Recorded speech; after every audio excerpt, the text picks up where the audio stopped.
of days ago. Yeah.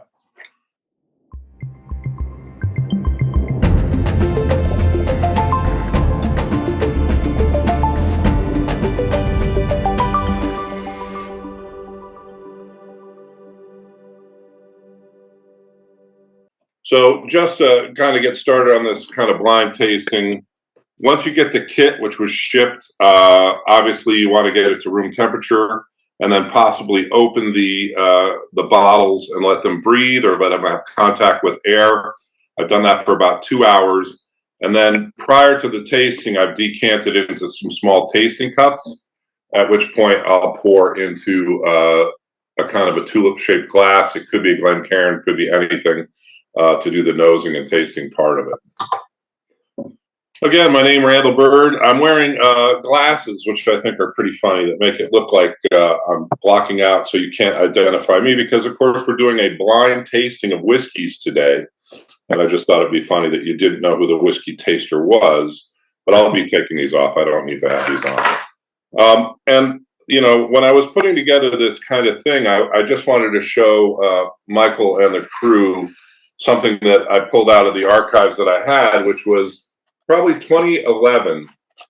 You would get this like body bag, and when you'd unzip it, there would be 6 test tube samples for a game that was a team playing game called CSI, or cask-strength Investigator.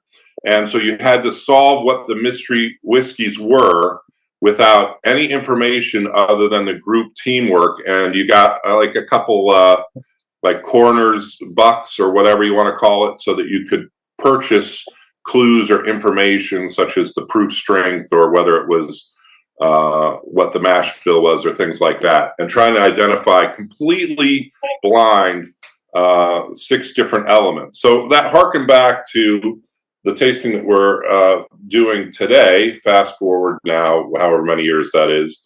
And we're going to do a little bit of a blind tasting and let you try and experience or guess as we go along on the 6 products that we have. A little hint or clue, they're all available through the club, and some of them may be familiar to you, and some of them it may be the first time that you're trying this. But one of the things I wanted to talk a little bit about was, as a person who has had to professionally taste, the routine or the ritual is really what's important about how you taste. So in a perfect world, I would only taste between 9:30 a.m. and about 11:30 a.m. because that's the bandwidth when my palate is probably at its most acute, and I can sense things a little bit better.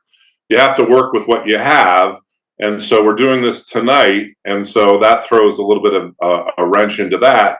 But I will say that if you develop a routine or a ritual for how you taste, this will long-term allow you to kind of create a catalog in your mental catalog of how you're looking and dealing with whiskey. So I'll tell you a little bit about my process. This may not be the process that you land on, but I'll try and at least open up the process, because at certain distilleries and working in certain environments, I would have to sample up to 100 samples a day, and you can quickly get into trouble shooting your palate down or getting confusing or varied results that change over the length of time of you tasting. So I don't want to tell you what your ritual should be.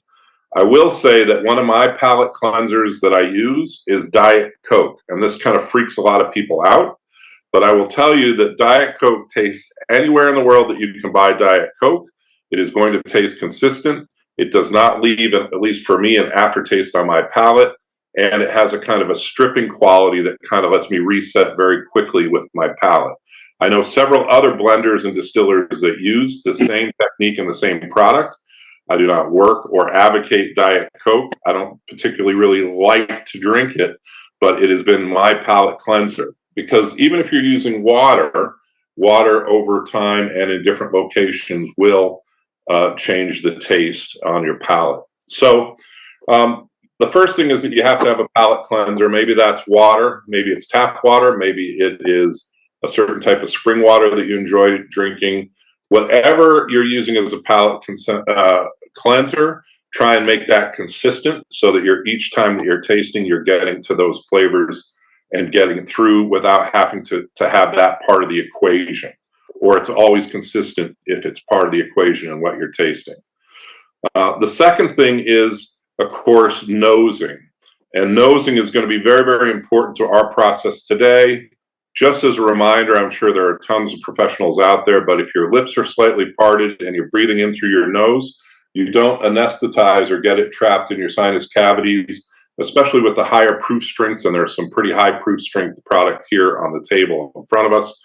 And it will anesthetize or numb up your sense of smell and taste. So having your mouth slightly open as you breathe over will pull it across your palate and also allow it to exit out of the mouth without getting trapped in your sinus cavity and causing you to numb up your sense of smell. Beyond that, a lot of people have questions about tasting wheels and things like that.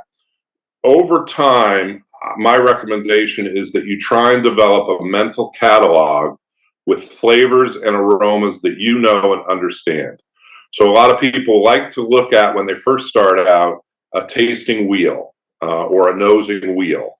And like a training wheels, it's helpful in the beginning, but over time, I think it kind of holds you back from true performance. But what you want to develop is a sense of confidence in what you're smelling. So one of the things that I used to get as an aroma or a nosing note, especially on Islay in Scotland, was almost like when you opened up a pair of Converse tennis shoe sneakers, that canvas and rubber smell that you get from a new pair of Chuck Taylor Converse All-Star sneakers. And at first I was like really kind of weird about saying that, because I thought people would be like, what, you're smelling old tennis shoes? It's like, no, it's like a new tennis shoe. But over time, that kind of canvas and rubber is actually an element that happens with the phenolic tastings of whiskey that was validated by other, professional tasters at the time. But most important to that lesson is that you have to develop your catalog with things that you can return to because it makes sense to you.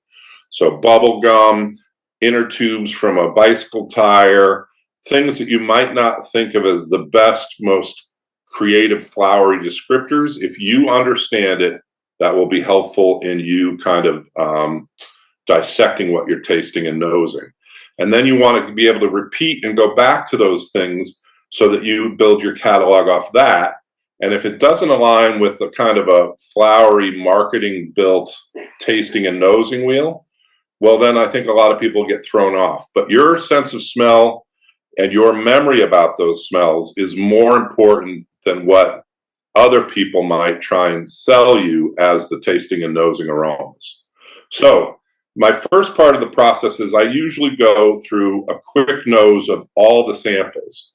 Now, I wanted to point out that I don't know how many people received the kit, but this is an old Boy Scout trick when you had to get into a bottle of alcohol that you couldn't get the lid off.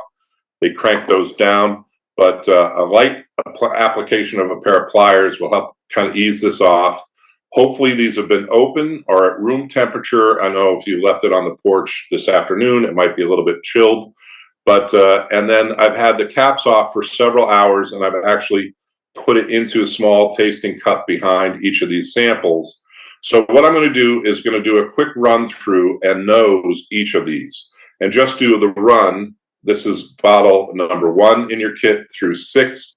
And so I'm just going to do a quick nosing with that mouth open and just see like what I'm getting without going to the taste of it, and see if there's anything that kind of jumps out at me in terms of the nosing of what we have in front of us. And I'm encouraging people to try and take a good smell. At some point, if the whiskey is cold or closed enough, these will all smell very similar. The aroma will be very similar. But hopefully you should get a little bit of a high spot or a jump out in the things that set these apart as slightly different. This is part of my ritual, right? I go through the whole thing, smell them, then I go back, and then I do a sniff, and I do a small taste. And because I'm typically doing a lot of whiskeys, I will do less than a 1/16 of an ounce. So a lot of people who are into this for the fun of it and to get to the point with some of the drinking and the alcohol, and it's a very social experiment. That's a different way that you're going to try and drink, nose, and taste. Because if you're doing it because you're trying to find unique elements or flaws in whiskeys as you're tasting along, then you're going to do it on a different level than if you're going to just enjoy every single whiskey. But we're a hybrid here, right? We want to be able to enjoy the whiskeys. I'm just going to do a very quick taste as the first blush. So I'm picking up sample number 1. This has been decanted into a small sample cup. People enjoy using a tulip-shaped glass like a Glencairn. Some of the other whiskey glasses sometimes have a stem on it. It doesn't matter as long as it has a little bit of a closed top, because if you have straight sides, the aroma just kind of flies out the top. So if we were doing this and I was trying to do it professionally, I would not only have this already in here, but I would have a small, what's it called, a lens or a glass disc on the top. And if you can see professional tasters, they'll take it off with their finger, be able to sip, and then put it back on and put it down before moving on to the next. So if you have a room with 400 of these open, obviously these open Glencairn glasses or other glassware are going to make a complete chaotic mix of the aromas in the air. And that's what the little glass lens or lid on the top of that helps kind of prevent that chaos. All right. I take a kind of a deep breath. Some people will, as part of the ritual, look at the legs or the color and how well it clings to the side of the glass. This is all part, as long as you're consistent with each time that you're doing it, it will help just almost like muscle memory to have you analyze or look at each particular whiskey as you go along. All right. There was a question, but I missed the question. I'm so sorry about that. The question is, as you're nosing so many in a row, is there a need to cleanse your nose? If you feel that there's a need, there is a need. So a lot of people will do into the crook of the elbow or have a different kind of reset for their aroma sensory thing. For whatever reason, just over a long period of time, I do not reset. I'm also not trying to stick my head like completely in the glass and blow bubbles or get like that intense smell. I'm trying to just do a quick blush across the row of them. If that does not work for you and you like to do the reset with the smell into the elbow pit or other things that you have as techniques, what's important is that if you do it for each one. Because most people don't get the ritual down, and if you bounce around, it's more important to have a routine that you constantly follow as closely as you can that gives you the best catalog of sense memory. I hope that answered the question. So today, like if I were trying to make a pick, for example, of these 6 barrels that I wanted to have a single barrel selection from, I would taste them and nose them side by side and in a row and go back and forth and be able to pull out stuff very quickly as to what I liked and didn't like. This is not the point of this nosing and tasting. So we're going to now go to an individual tasting starting with 1. And so if you have that in a glass, in a cup, or even if you're drinking straight out of the bottle, it is a way to actually sample the whiskey. You just want to make sure that you're doing it the same way each time. So I'm going to take a break from how I would do flaw and barrel selection and do like a tasting process and walk you through what I'm kind of tasting and what I'm looking at. So the very first one, our mystery whiskey number 1. Let's take a little bit of nose, a little bit of a taste. As you guys are doing that, we're not going to disclose anything until the very end of this call. But there's going to be a survey at the end, as we normally have one, where you're going to essentially score each of these samples, right? So we don't want to suggest anything, I guess, prior to that scoring. We will reveal everything after the scoring is done. So I just wanted to mention that. We're going to go through with the tasting. And then after we do the tasting, which I will just refer them to the number that's on the outside of the bottle, right? I will then give you clues to some historical facts, perhaps about that distillery or the product.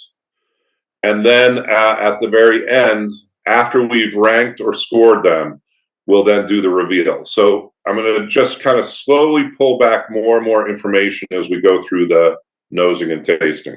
We should also probably, Randall, I should probably add another, because normally our surveys are very kind of simple and it's very straightforward. It's essentially a scale 0 to 10 for each of the samples that we're going through. But since this is a blind tasting, I'm thinking I should add another question and just have fun with it, trying to have people try to guess at least the type of liquid they're tasting, whether or not it's bourbon, rye, or what have you. And then we'll see how good people actually are. So I'll do that as you guys are tasting that. So I guess the question that I would have is, to me, I get a flavor profile in this particular one that leads me to believe it's something versus something else. And I don't know if it's that obvious to people. One of the most honest answers I ever got at a whiskey tasting with a bunch of people that were new, they were like, it smells like grandpa, right? Because their sense memory and their memory was their grandfather who drank a lot of whiskey. And they weren't developing a palate that showed you the different types of whiskey, aging, any of that stuff. They just made an association with their grandfather who had a love for whiskey. And so I'm going to say, I'm not going to really linger too long on this particular one, but does any notes for your own head, and as you're processing this for when you write down your little notes or whatever, does a particular style or flavor jump out at you? And then I'm going to use my little dump bucket, rinse the glass, and I've added a couple drops of water with an eyedropper to kind of control it, because that will open the aroma and the bouquet a little bit beyond the closed whiskey that we started with. Are there questions so far about one? Again, we can't reveal it, but people feel confident with kind of what they're tasting, or it's just completely a mystery at this point? Okay. Do you want us to discuss each one, or do you want to go through this? Well, I want to go through all 6, and then I think it's a little bit better to discuss it in round 2. Gotcha. So I think in Michael's system, you would try and rate this because you're going to have your fairly subjective / objective rating. So if you really like this one and you like the flavors, figure out what your numerical number is for rating this. Or we'll go through each one and then we'll do a quick blush so that you can rate them against each other. And then we'll start to have the discussions and talk about what people are nosing and tasting in this. Does that make sense? Yep. Okay. Number 2. The second whiskey, I'm doing a little bit of a nosing on that as well. I'm going to put it in my control kind of glass so that I can like look at the color, roll it around, get a feel for like how viscous I think the liquid is. A nose of that has a different aroma. That's all I'll say at this point. It does not smell identical to the first one, and that is good. And I don't believe that there's anything where we put 2 of the same in here and just mix it up to mess with you. A taste.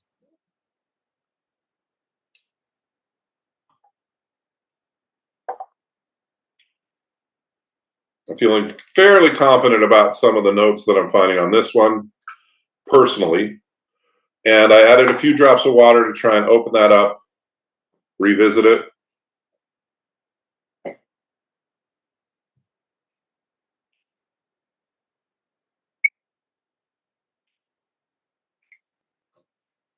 And that is our number 2 whiskey. So whiskey is kind of an interesting definition. These are all going to be brown spirits, but let's just call it our number 2 spirit. We've done the 1, the 2. I'm going to now move this slightly down and then move 3 and 4 onto the kind of underlit light pad. And I'm moving on to 3. Am I going too fast for folks? Okay. No, I think we're good.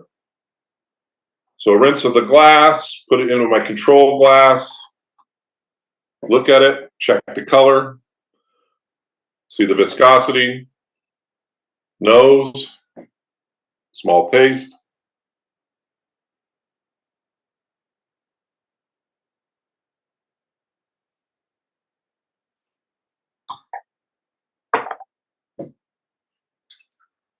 I open it up with a couple drops of water.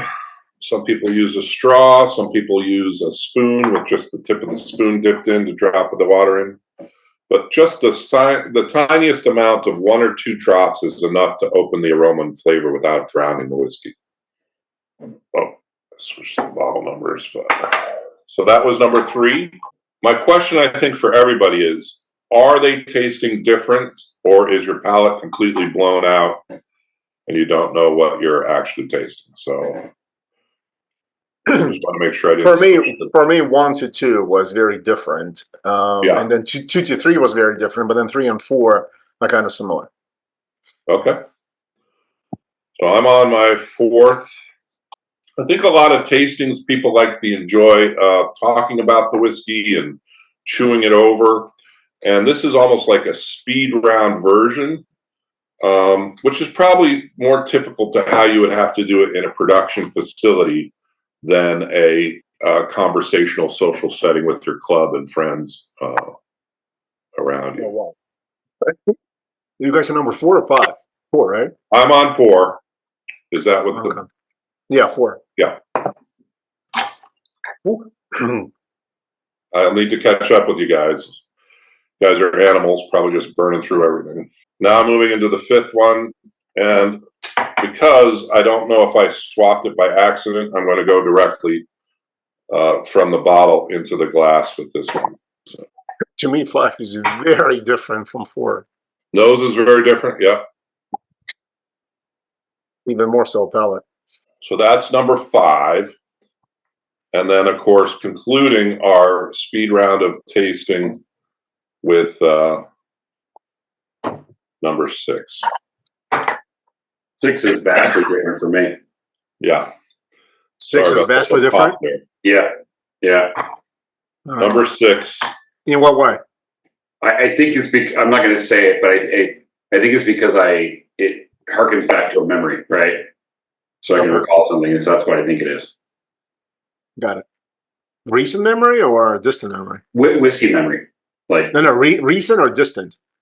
I swear it's like maybe in the last few months I've had this. Okay. I'll see how good you are. Your sense of smell is your biggest trigger for memory.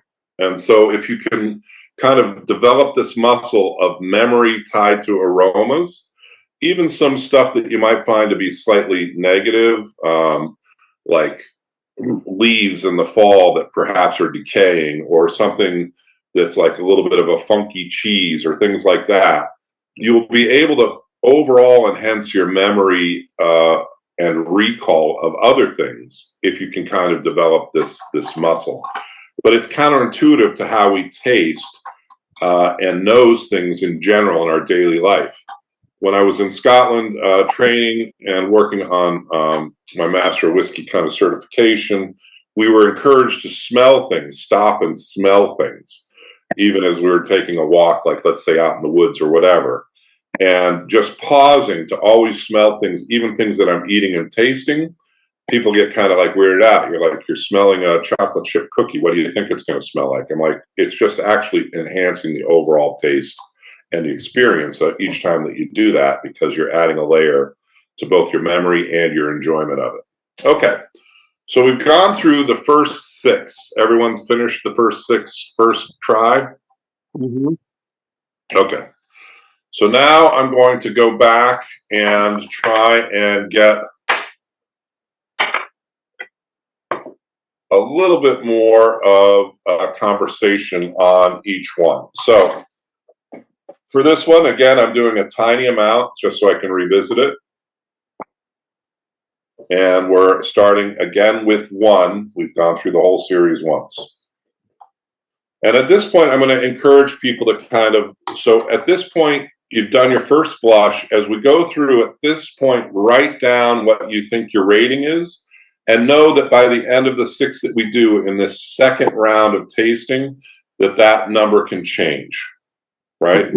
So you might, I'm making this up, but assign this number H and this one number B, and then at some other point you could rechange those numbers, which I'm substituting a letter in for the number, so I'm not trying to give you a psychologically lead you into how I'm ranking things. But okay, so now we're back to 1, nose, taste, write your number, and then after you've kind of gotten that down, let's have a little bit of a discussion about it. And this is your catalog, how you like the flavor and the taste that you're tasting. And then start to try and guess what you think it might be in terms of a product, some type of spirit, and also if you think you're bold enough to decide what the actual brand is. And then the proof as well. Not the exact proof, obviously, but at least the proof range. For me, this is like a toasted high rye bourbon in that 150 to 120 range. Okay. What are you getting in terms of notes? You're saying high rye bourbon, so there's obviously sweet and a little bit of a spice to it. Yep. It's not minty, but I feel like I'm picking up a toasted rye in there. The barrel char and the finish on there. I get a lot of vanilla, and then after I added the water, like a lot of cherry, a lot of berry. Great descriptors. I definitely see the cherry. The vanilla is prominent, and there's definitely a little bit of a spice, possibly from a high rye bourbon or whatever that note is. And yeah, people finding this pleasant or off-putting? Very pleasant. So decide your ranking number. Remember that you can go back and change this number after you've gone through and ranked everything this round. But at least try and do a baseline number for what you think where it's going to line up for the 6. Yeah, and this is also how it's different. Like normally, when we do the barrel picks, when we go on these barrel picks expeditions, I call them, we actually have a system in place in which we score each barrel, and we score each barrel on 3 different segments: nose, palate, and finish. For virtual tastings, we don't go to that extent. We have the same scale, 0 to 10, but it's like all-encompassing scale, right? So it's like all in one. So as you are thinking about giving this sample a rating, or all of these samples a rating, think about that. This is going to be kind of like all-encompassing one, and essentially try to force rate all of these 6. Like, because at the end of the day, you're going to like something best, and you're going to like something least, right? And that's what we're trying to get to. So are we trying to rank 1 through 6, or are we just trying to give each one a 1 to 10 type of ranking? Or I would do the 1 to 10 if you 1 could. to 10. Yeah. Yeah. Because that way you're scoring a spirit on its own merit, and then I'll rank them according, to the averages, and then I'll tell you which one came in first, second, and third, and so forth. Right. And if down the road you have 2 8s, I'm just making this up, then we would probably go back and see if you would rank one slightly higher to give you the preferred ranking or whatever. But for right now, just try and get a good number for how you feel about that particular spirit or whiskey. And again, going in depth right now, it's kind of like you want to maybe come back to this one at the end. That's where we go in depth on all the other ones, because it might change that score. That's right. Yeah, I think once you have the information and you're retasting it with some additional info once the reveal has happened, it will kind of either mess with your perception or enhance what you've already figured out. And for me, I think this is probably just a lower proofer. I don't see it as. I don't think it's a high proof rye, or a high proof bourbon. I'm beginning to like this format more and more as I'm reading the comments. Obviously, I do know what these are, and it just puts a huge smile on my face with people trying to guess what this is. This is fun. Yeah. I agree on a lower proof. Are we ready to move to 2? Kind of get into that a little bit? Everyone already ahead of me, and I love the nose on this one. I don't know why, but this is like my number 1 nose. Yeah, this is like a butterscotch bomb. It's like Absolutely. Werther's candy. It's like This one's crazy. Bomb. Number 2? Are we talking about number 2? on the nose, but not On the nose. Not on the palate, no. Yeah. Butter to butterscotch. crazy. Like, Crazy Werther's Like- candy. yeah, Butterscotch ice cream topping, not the candy. yeah. Yeah. Well, Yep. I'm getting a butterscotch note, but I'm also getting what I would call almost like a tobacco leaf or a slight leather hint. So it's not just a cloying Leather. sweetness that you might associate with butterscotch, the candy or the topping, but it has a little bit of like an edge to it. I'm not saying bitter or anything like that, but it definitely is not just sweetness. This reminds me of a very Werther's in an old wallet. old light whiskey. Yes, I like those descriptions.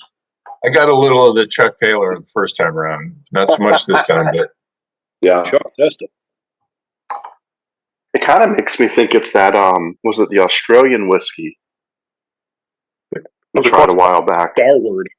Is that Sullivan's or is there a different one that you had? I don't know which whiskey you're referring to. Starward. Yeah. Okay. I don't know if it was Starward or not. I remember they had their own vineyards. They did like the very unique Muscat berry Bull Run. fermentations. It has that I'm familiarity. Copper Sky. I knew number 2 is going to be a topic of discussion. There's a couple here. There's going to be a topic of Nice discussion, long, but this is long nice. finish. It's just. I would buy this based on the nose alone, just because it's such a conversation. Like, Different. oh my Yeah, it's god, like an uncured bacon, but then like a sweet raisin, sweet red dark fruit. It's really tasty. it does have a long finish, but it's very front of the tongue for me. I would guess this has a higher proof that drinks lower. I don't know that I wouldn't place this as hazmat, but I would place it pretty damn high. Okay. I hope not. I'm drinking a lot of I think it. it's a rye. Yeah. Yeah. How's the And you order flavor? 3 People tips. are really liking we've heard about the finish, the start of it. Kind of has a textural element to me, almost. I don't know how to describe this without it sounding weird, but like a cat's tongue. It's got a little bit of a. After it finishes, it has a little bit of a dryness and a little bit of a granularity on the palate. Written right there, dryness. Yeah. Yeah. Like you're trying to get rid of a hairball or something. Well, I don't know about that. Well, not quite that. I got like evergreen. I don't know. It's like not. Yes. On the nose in particular, almost like a Christmas pine type of nose, but not what I would call minty. I think some people might try and throw that descriptor around, but Yeah, I still had the Werther's on the nose, but the evergreen and the mint or what that type of thing on the palate, yeah, and then drying at the end. Yeah. This is The evergreen and the mint remind me of the menthol that you get from a light whiskey that's pretty old. yeah. Maybe. Well, chewing on another a thing is if you've ever had to cut pine trees or cut into pine trees camping or whatever, and that sappy kind of wood and pine needle kind of scent kind of is all triggering some stuff for me. Without giving too much away, do you guys think number 1 and number 2 is the same type of mash bill or 2 different No. ones? No, absolutely not. Not even Totally. close. Not even. I think number 2 is completely different. Number 2 comes Yeah. across single malt. I think. Yeah. Number 2 is either a single malt or a light whiskey. Yeah. I wrote Irish the first round on that one. Or an incredible crafty craft distillery type of bourbon. Michael, this is so much freaking fun. Yeah, this is fun. Dude, this is fun even for me, and I do this every day. yeah. So this We is need to great. do more of What it. makes it more fun for me is you guys trying to guess. I just it puts a huge smile on my face, and that's great. This is great. Anyway, all right. So 2 was a hot topic of discussion. You guys want to move on to 3, or still enjoying 2? So I think the next level, like that whole cask-strength Investigator, This is the stamp from it back when with whatever. We need to But, put it on a t-shirt, Randall. We need to put it on a t-shirt. Definitely. 10-barrel CSI. That would be Right. That's right. But it's a team sport, and it is incredibly difficult because you get no clues unless you buy clues with a certain amount of cash that you have, and you have to discuss it and figure it out as a group, and you can figure out perhaps proof strength, and then you have to identify the name and version of what you're tasting, which is really, really difficult. But it can be done when teams are working together and people are finding parts and pieces of it. But anyway, we're on to 3. Nose, taste. Let's comment on that. Steak Bordelaise. Red wine reduction sauce on meat. Number 3? Yep. Interesting. I'm getting a cereal with those freeze-dried marshmallows. Lucky Charms. Yeah, I think so. Yeah, there's a hint of toasted marshmallow in here. I'm pretty sure. Yeah, I got a little confectionery sweetness in there. Yeah. powdered sugar. I had powdered sugar written down. Yeah, for sure. Powdered sugar on a cake donut, though. Sparkling wine. Yeah, absolutely. Okay. Yeah. People digging this? There's a weird finish on it. It's like a white wine, or maybe like a white port. If you ever had like a, what's that Metallica one they did when it was white port? That finish just kind of sits there. Yep. For me, I underlined it, the word flat. It's not bad, but it's just not, there's nothing about this that like dances. We done with this? Yeah. Put ice in it. I put the strawberries back. Oh, okay. I like the last one. We're moving past 3, I guess, to 4, but people feel like they've had enough time with 3. Thought I had it. Okay. I heard a descriptor that's a little bit flat. I would say like singular in taste, like it doesn't have a lot of complexity or layers. But I do like the winey description. These aren't clues giving it away, but I like the description because I got that kind of dryness of like a wine finish in it. Somebody started with their description talking about that kind of wine influence or reminiscing of wine. Yeah, I kind of had that as like just a generic. Nothing stood out. I totally agree. To me, this is probably the simplest one of all 3 Yes. tasted so far. Yeah. Especially coming off 2. Not bad. I mean, not bad, but just kind of simple. Yeah, I wouldn't look for this one again. So You sure about that? no, I'm not. That's the problem. and That's right. That's the Happy 15. Yeah, this is the expensive one. Damn. You might not be wrong. Thank you, Michael. No, I'll take it. That's the expensive one, and I don't like it. Cheap Just taste can be a benefit. All right, moving on to 4. Doing those, a sample, kind of analyze it, figure out what you want to say, or Number 3 is my favorite so far. Alan, number 3 better not be Weller CYPB. I mean, I'd be very disappointed if that was I would be disappointed if that was. I've wanted one for so long. Mm-hmm. It's overhyped. It probably is. That's why I won't spend any money on it. But Right. 4 reminds me of something.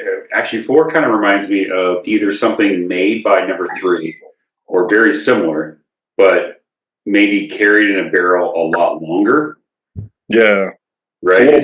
So when you like Michael always did that like curve, like when you're drinking and you see the curve, right? Complete whiskey thing. And then that number 3 just dropped into the check mark, right? This one kind of goes, it doesn't fall flat at all, but it's a lot. The curve is there.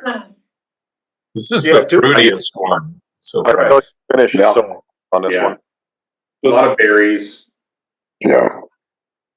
and I feel like the mouthfeel is slightly different on this from the previous 4. Yes. Yes. A little thinner to me. Maybe a little bit more coating, slight coating. I had the exact same thing as I thought 4 was similar to 3, but ramped up. Just a little more. Yeah. That's right. Yeah, I agree with that. That's right. But again, short finish. Mm-hmm. Very short. To be fair, I was drinking 5, so I need to go back to 4.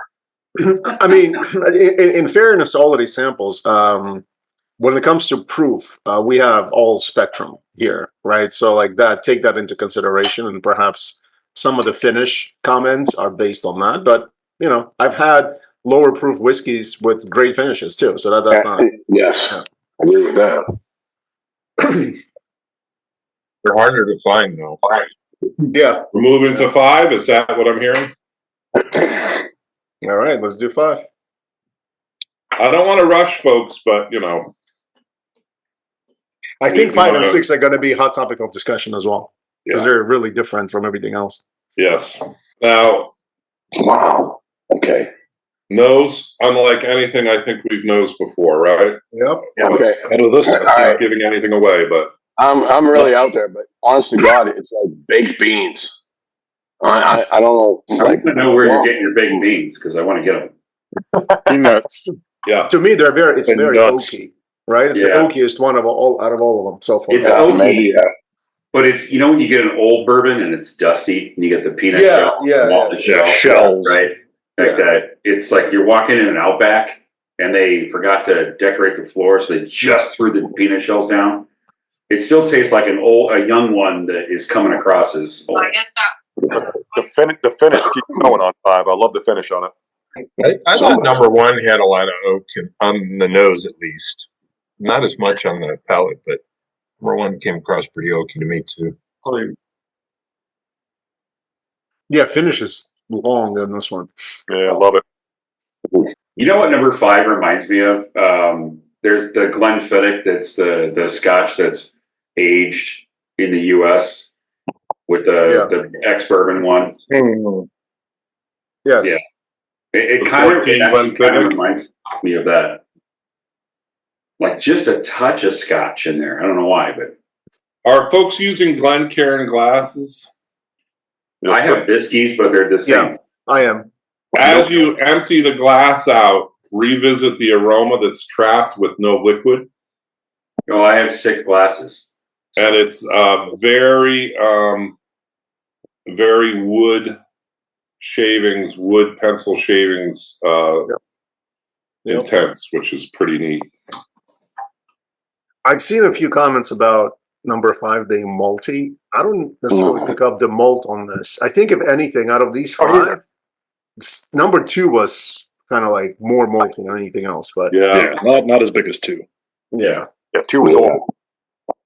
You know what 5 reminds me of? So you get like that, you get the wood, but then if you're a smoker like I am, like you smoke meats and stuff like that, when you open the bag of a plum wood or a cherry wood and you get that flavor or that smell, right? It's not Home Depot like sawdust, but there's a flavor to it, and that's kind of what I'm getting on this one. Yeah. I consider it like shavings or almost like cedar or pencil shavings, but Pencil shaving. Yeah. 100%, you know. Some minerals. You get a little bit of that lead too. So yeah, the wood Yeah. shavings and the lead together. I got a lot of coke. Well, somebody chewed on their pencils when they were in grade school. They were delicious. I mean, this could very just well be an ASM. And you know, kids don't get that now. Yeah, you're right. Almost like a westward stouted cask, Mm-hmm. right? But maybe beer there was cask some, can give you that some maltiness. smoke out there. Yeah. So if you're getting malt on it, it could be a stout cask finish. Like, I didn't think of that. Again, like I think Joshua and I have very similar palates. Like he says he thinks the chocolate is why people are saying malt. I kind of agree with that. I get chocolate on this for sure. It's dry chocolate. Yeah. I'm sensitive to malt, and I'm not getting that personally. Me neither. It kind of reminds me of like a Frey Ranch, almost like a quad mash or a quad grain. My favorite grainy enough for Frey Ranch.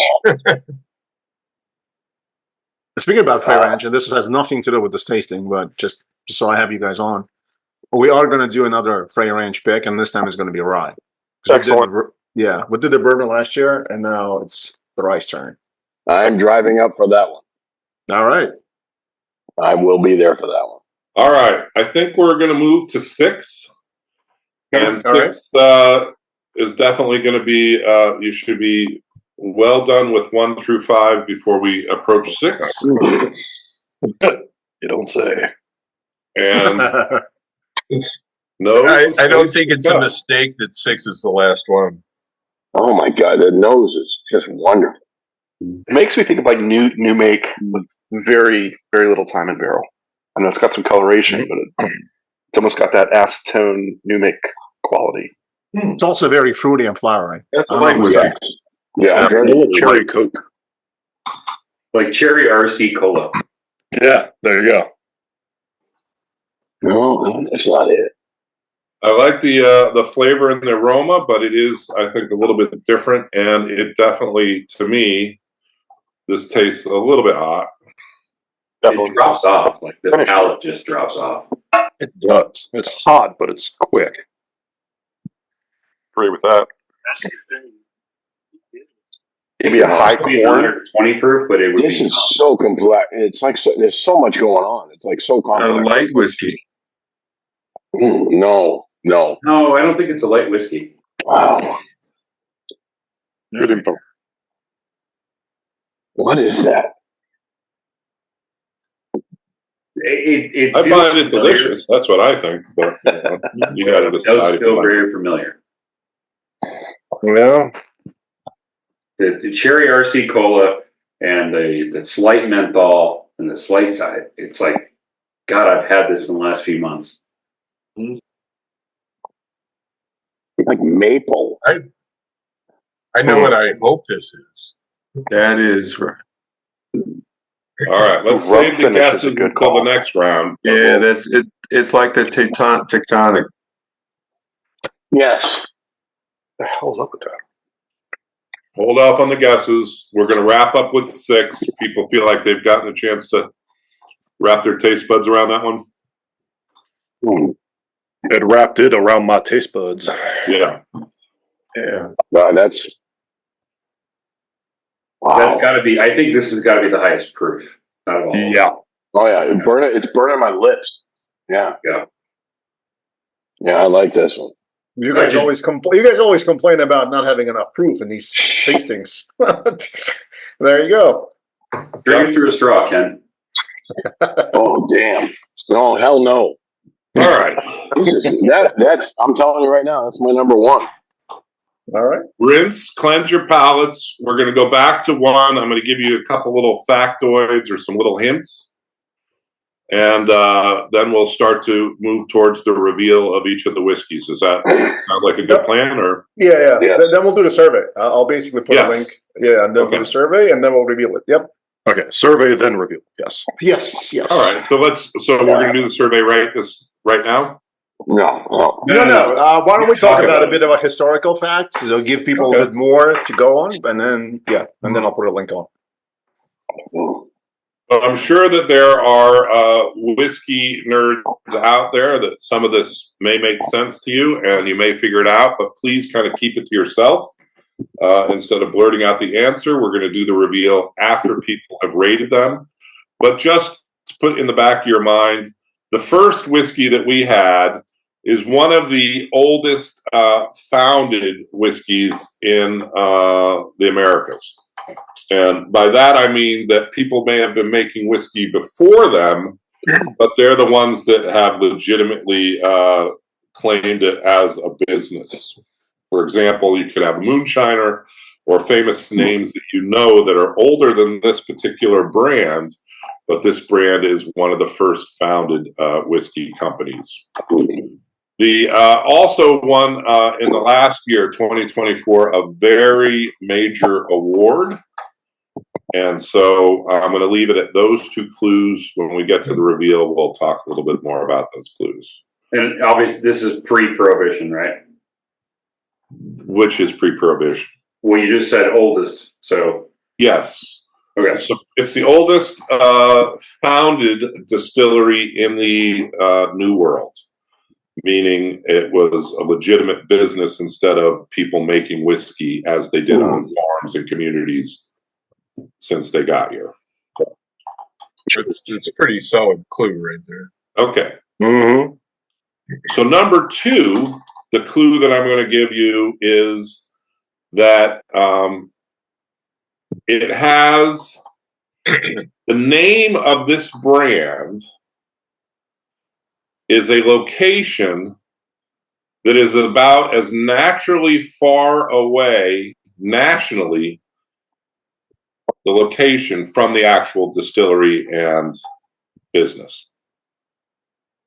How crazy is that? All right, where's my CSI T-shirt? So the name is based on a location, and it's about as far away as you can get in our nation from the distillery, the location. All right. Well, I don't know if I want to give you another clue to this one because this may just reveal it, but there is a higher than average malt or malted barley component to this particular product. And I say typical barley or malted barley component runs from 4 to about 9%. So it's higher than that. Okay. Moving on to number 3. This was a brand that was founded by somebody who had a name that was famous as a Confederate general, but it also is named after Kentucky honorific military title. All right. And probably in most of your lifetimes, this product has existed, but not much past that. I don't know how old everyone is here, but I'm going to guess that's pretty accurate. Should paid more attention in history class. Yeah. All right. So I'm going to show the next one, number 4. The name of this is a contraction of both a famous distillery and a famous product, neither which the distillery name or the product are owned by the company making the product. And the visual clue is that the old style of bottle was this shape. Oh, wow. Yeah. Okay? Gotcha. All right. Number 5, the clues are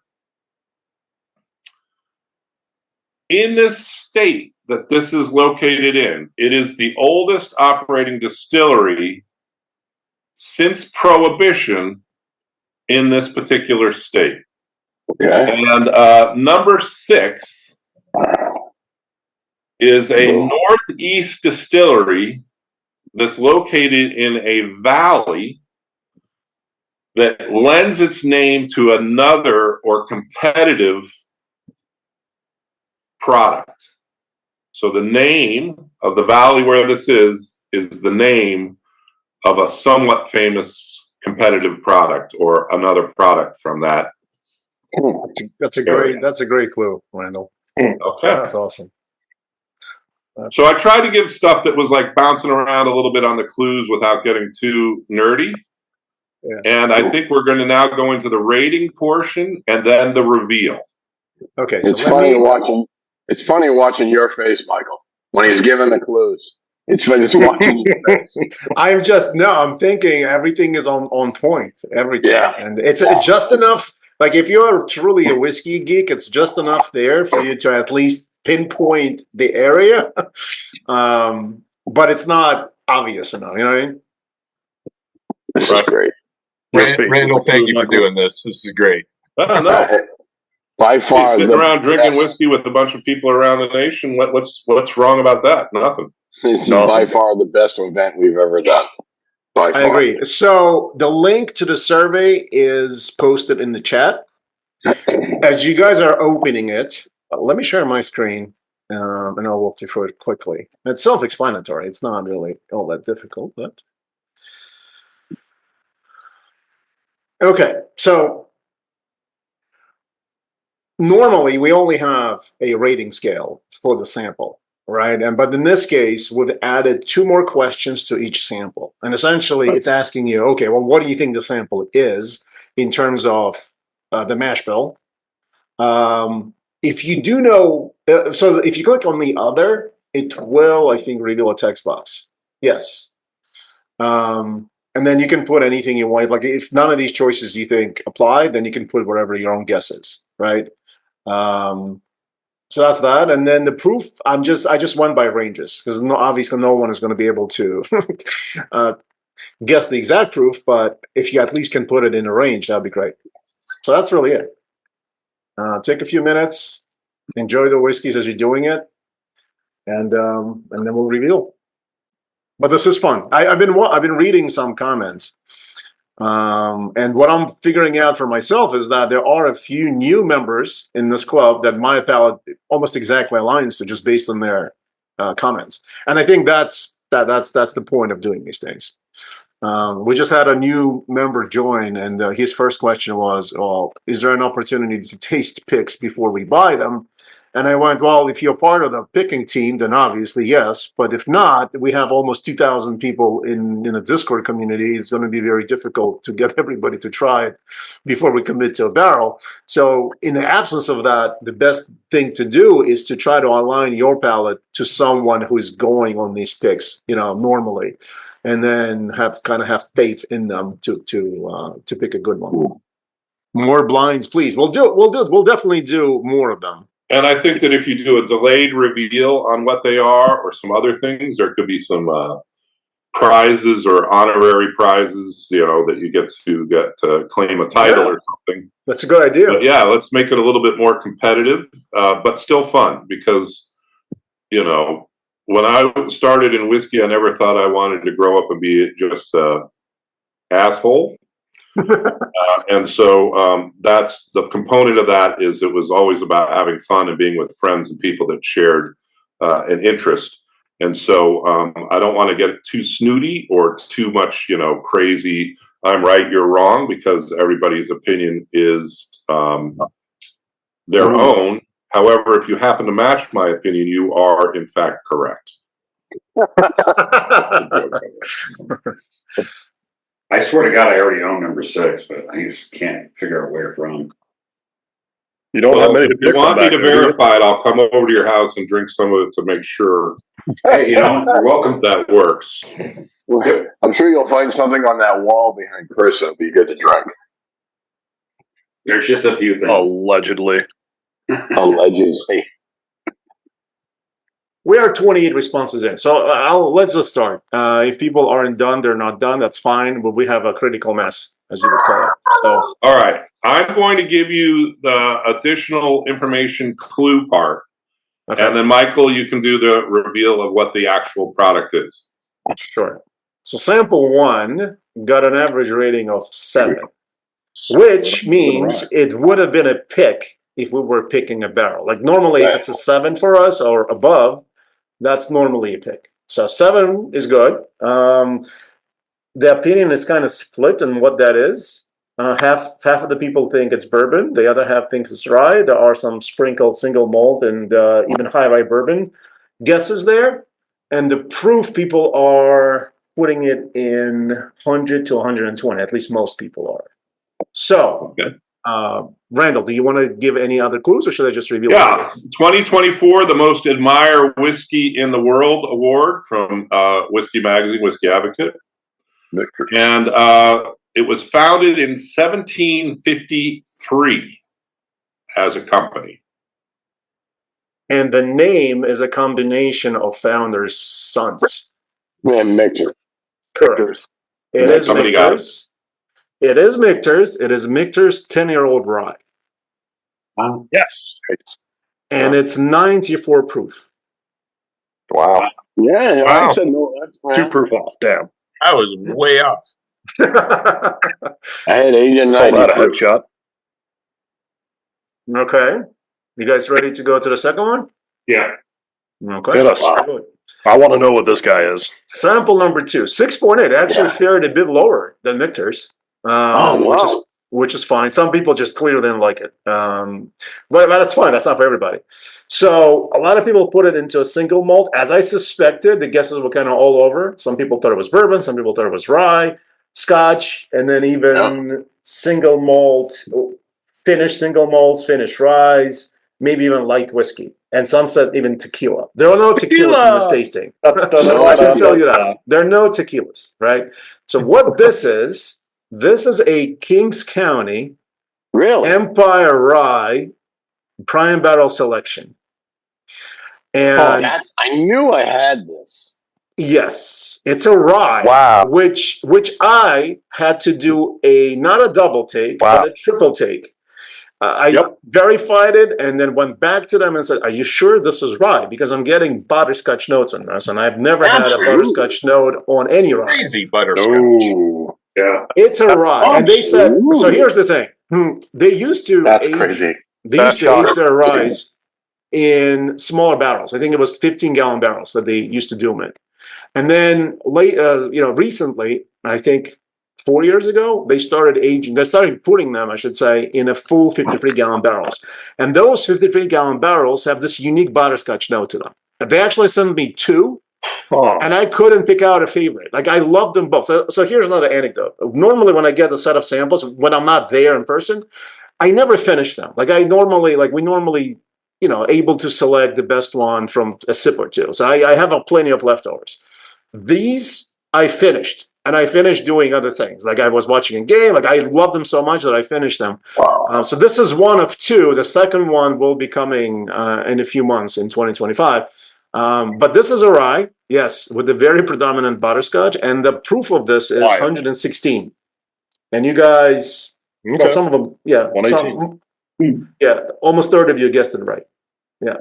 So the clues on that is that it's a 20% malt, which is probably why you're getting misled or that mouthfeel and the taste reminds people of single malts. But 20% malt and a grain with the name of Danko style rye, which is a very traditional older style. Yeah. And the clue for this was it's a location about as far away nationally as the distillery because, of course, Kings County is in California, but most people know this as the Brooklyn boroughs kind of distillery. It may be Queens. I'm not positive on that. But yeah. And the whole thing with Empire denomination, it's not just, for shits and giggles. That's because it's from New York. It is a New York rye. There's actually a set of criteria that distilleries need to meet for a product to be called Empire Rye. It has to be grown in New York. It has to use New York water, I think. Those are the two. And honestly, like from the industry insider, some distilleries even in New York think it's just a bunch of crack, and then they're not doing that. But others kind of do adhere to it. So Kings County definitely does adhere to it, and it's very different product from their normal rye. And by the way, if you wanted to compare that to their typical smaller barrel aged rye, we did a Lost Lantern, very short barrel. I think some of you have gotten the bottle. That's more of a typical Kings County rye profile. This is not. Yeah. So, all right, moving on. Sample number 3. This was founded in 1984 by a famous name that sounds like a Confederate general, but then named for a Kentucky honorific military title. So if you can decipher those clues, Elmer T. Lee founded this 1984 single barrel, one of the first single barrel expressions that you could buy for Colonel Blanton's. But of course, I don't know if that's a true military colonel or a Kentucky colonel like Colonel Sanders or other people who have that title or honorific. They give it out to people that represent the state of Kentucky well.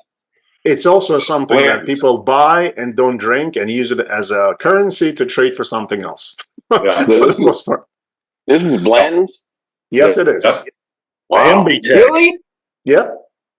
Oh, I had it in my notes, Buffalo Trace. Which is why, Ken, when you said you're not going to be looking out for it, knowing how big of a Blanton's guy you are, I said, are you serious? It is so flat. Yeah. You played yourself. It's flat compared to the first two. Is this Yeah. just a single barrel, the regular? Regular Blanton. Yeah. Yep. As I said, generic. And for, Yeah, Michael generic. knows. Kind of flat, yeah.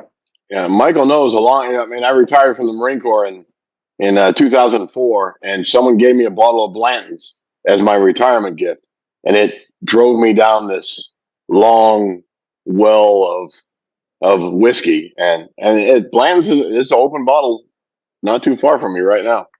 So Now I'll say this: obviously Blanton's have many different expressions, and most of them come from outside of the United States. But there's straight from the barrel expression is I think is worth seeking out. Yes, it's really good and it's really different. The best.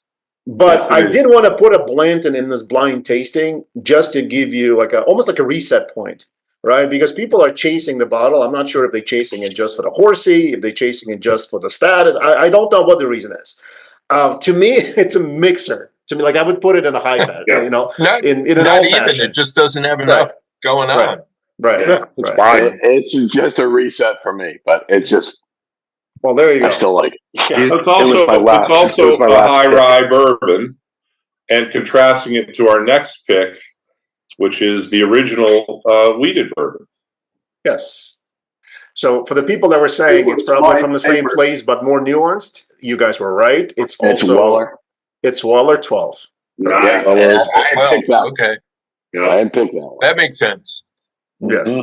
And the clue that I was giving with the shape of the bottle, I held up the bottle. But when I started picking barrels of Old Weller, probably about 2006, it was called Old Weller Antique 107, right? And at the time, I was getting a 7-year, 8-year expressions left and right, and I loved it. It was $30 a bottle. Those days are long gone. But at the time, I'm like, why is it called Old Weller? Well, the recipe it was the recipe for Old Fitzgerald, which the label name got sold to Heaven Hill. And it was made at the Stitzelweller distillery in Louisville, which is now owned by Diageo. But the Van Winkle family took the Old Fitzgerald recipe that was originally made at Stitzelweller and then had it made, of course, at Buffalo Trace in Frankfurt, and that was a contraction of Old Fitzgerald. Stitzelweller was Old Weller, which they later changed to emphasize the W.L. Weller name. But there's a long storied history, and it was like hidden clues that you were drinking what I was calling back in the day as Baby Van Winkle, because it was just a wheated bourbon that they aged longer, and then Rip and the family name went on to it for other products from the exact same ash bill. I'll say this, and I'm reading some of the comments. By the way, James is asking, what are the specific proofs on these? I'm assuming you're referring to Blanton's and Weller. So Blanton's, I believe, is 90 proof, right? And Weller's 90, the same, also 90. Yeah. And then I gave proofs to the first two. Blanton's is 93. 93, sorry. Yes, 93. A little bit 93. And then Mark said his BT bottle scored the lowest too. I'm not surprised, to be honest. And again, just coming at it from the whiskey enthusiast standpoint, not even a retailer standpoint, the regular BT line, it's a solid whiskey. There's nothing wrong with it. It's a solid whiskey. It's certainly not worth the secondary that people are charging for it. Absolutely not. The secondary pricing, I would venture to say, if you were to spend that much, I spend it on BTAC. I think that's like a top, cream of the crop across all 5 expressions. Some people have preferences, obviously, but the regular stuff is nice if you can find it at MSRP. It's if you're visiting Buffalo Trace and happen to pick up a bottle at the gift shop, great. Blanton's probably is worth $60 or whatever they're charging there. Not much more, right? But exactly. Yeah. That's a good way to put it. They're not bad, but I think many of us have graduated from that point. Correct. And that's the beauty of it. I wanted to specifically put a prime barrel pick in here just to kind of give you, a direct head-to-head comparison, right? And it's also incredible how identifiable Buffalo Trace correct nose and palate is now, because I pat myself on the back, not that I need to, but I did Buffalo Trace (?) on 3 and 4. It's just so pervasive and identifiable. BTAC.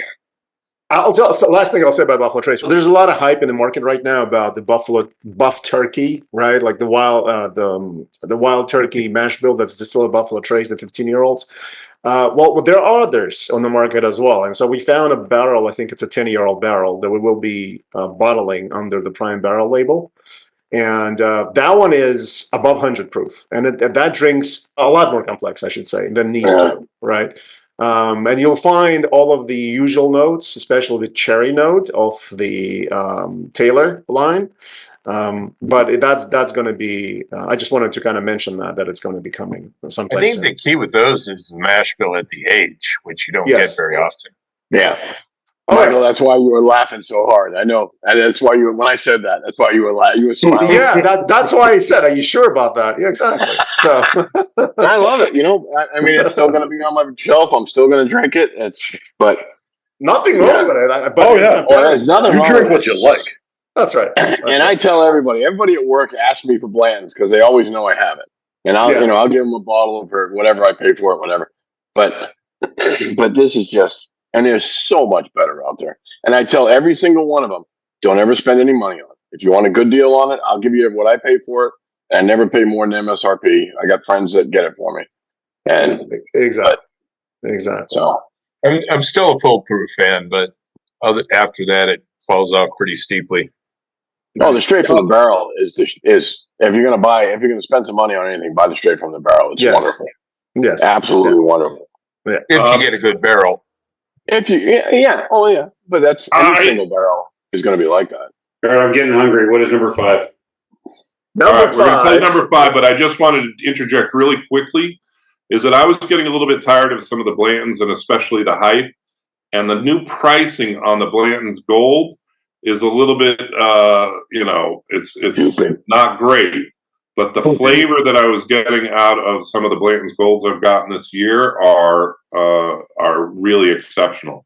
So if you're getting tired of Blanton's, there might be something to kind of juice you up a little bit as they release some of their kind of Japanese export versions of some of the Blantons. That said, number 5, the Clue was the oldest operating distillery since Prohibition in this state. That state is the state of Georgia. And anyone want to take a guess at this distillery? 13th colony. 13th. Cask-strength. Yeah. So this is 13th colony. This is, according to the score, this is the second highest sample from today. And this is bourbon. This is a cask-strength bourbon. This is what that is. So you guys hit the nail on the head on the bourbon part and also on the proof part. This is above 120. I believe it's just above 120. I don't have a specific proof, but I know for a fact that it's just 121 or something like that. Yeah, 120-ish. Yeah. And to me, like 13, so they have a few interesting things going for them. I believe their double oaked expression, we're getting a lot of play in 2024. Yeah, that's solid. I tried to, and they had 2 secondary. batches. They had 2, especially in secondary. They had 2 batches. Batch number 1 to me was like drinking an oak tree. Like it was super oaked for me. I know it says double oaked on it, but like double oak's supposed to infuse sweet, rich flavors. That didn't do it for me. Batch 2 was a bit better. Yeah. But some people swear by it, and there's nothing wrong with it, right? The cask strength is a bit more gentle than double oak, but still plenty of oak in there. But I think it was one of the most interesting things today. Much better price point, too. Yes, correct. Yeah, compared to the double. Now, I'll say this. 13th Colony has very limited distribution. So if you live in Georgia or adjacent states, I think you might get lucky. Outside of that, you're going to pay a higher price on it. Yeah. There's just a reality of the distribution. Yeah, or lack thereof, I should say. So, all right. Number 6. The Northeast Distillery in a valley that lends its name to another or competitive blend. That valley is Hudson Valley.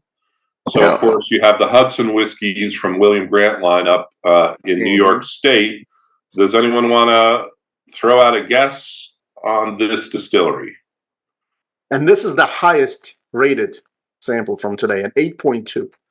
Wow. Yeah, I give it an Most people This is liked it. coming from the Hudson Valley in New York, which also has a few other notable distilleries, but this particular one is Taconic. Taconic. Hazmat, and the shocker for me, this is a rum. A rum finish. What? No, not a rum finish. It's a rum. It's a rum. It's a Yes. rum. Okay, Now I can taste it. Wow. Yeah, once you need to quit smoking. have that, it's pretty. It jumps Yeah. out of it. I can remember it now. Yeah, maybe or brain's a funny thing. I was just sipping on it a couple days ago, so it's very, very familiar. And what's the proof on this? 146. Wow. We're number 5 what kind of rum is is So this is a Florida rum. I don't remember the name of it. I can look it up. It's actually in the description of the Prime Barrel. It's our pick.